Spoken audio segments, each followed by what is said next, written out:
माझं सोलापूर न्यूजमध्ये आपल्या सगळ्यांचं स्वागत। सोलापूर जिल्ह्यात झालेल्या अतिवृष्टीमुळे रस्त्यांचे देखील खूप मोठ्या प्रमाणावर नुकसान झालेले होते। अनेक गावांना जोडणारे रस्ते वाहून गेल्यामुळे पूल वाहून गेल्यामुळे गावांचा संपर्क तुटलेला होता।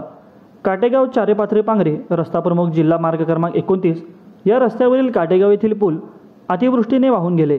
त्या ठिकाणी नळकांड्या व मुरुम भरावा तसेच रस्ता वाहतुकीसाठी सुरू करण्यात आले असून पालकमंत्री जयकुमार गोरे व जिल्हाधिकारी कुमार आशीर्वाद यांनी सार्वजनिक बांधकाम विभाग, जिल्हा परिषदेचा बांधकाम विभाग यातील सर्व रस्त्यांची पाहणी करून नादुरुस्त असलेले रस्ते पूल तत्काळ दुरुस्त करून गावागावाचे दळणवळण व्यवस्थित सुरळीत करण्याचे आदेश दिले होते।